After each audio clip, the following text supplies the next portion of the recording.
Learning calisthenics skills could take you years to master. Heck, it took me 5 years just to learn how to planche. But by using these tips I'm about to discuss, you can skip progression exercises and still make progress. Indirect training is going to be your best friend when it comes to making progress and learning skills, because so many skills are just interconnected with one another. A great example of why indirect training is going to be your best friend when it comes to calisthenics is the 90-degree handstand push-up. I spent absolutely zero time trying to learn the 90-degree handstand push-up. Yeah, I learned it because I got really good at learning to do different variations of planche push-ups as well as handstand push-ups, right? And then one day, boom, I had it, because the 90-degree handstand push-up and these two exercises are interconnected with one another. Also, the fact that when you're not trying to progress with a skill, it seems like you learn it a lot faster because you're not even looking for it in the first place. And what this phenomenon is called the serendipity method, right? So when you're looking for something, it's harder to find it. When you're not looking for something, it's easy to find, you know? Everyone has this in their daily life. For example, trying to find your keys, or let's say you're at work and you just want time to fly. It's not gonna fly because you want it to.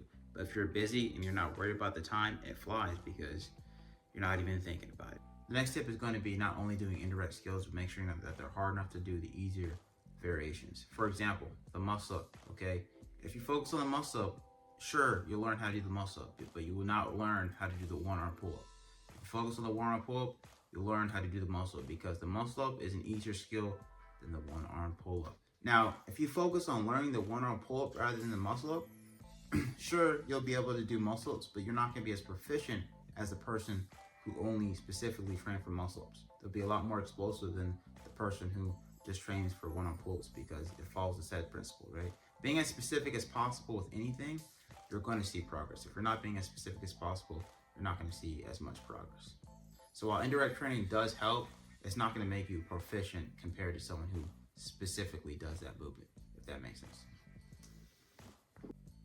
Now, this doesn't apply to everyone. You know, if you specifically want to learn how to do the 90-degree handstand push-up or whatever skill, then just specifically do that. But if you're lazy and want to reduce the amount of work that you have to do to learn these skills as much as possible, just focus on doing harder skills that indirectly help others. It'll save you a lot of time. Before I go, I will say indirect training is a great way to learn skills, but it's not going to be the fastest way if you specifically want to learn a skill, okay? If you want to learn a specific skill, you need to work on that skill. Doing indirect variations will not help you learn that skill. But it's just a great way if you're someone who doesn't have a lot of time to focus on every single skill. Just worry about doing the hardest ones, and you'll typically get the easier ones. It just depends.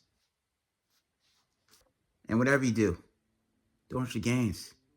That's all you got.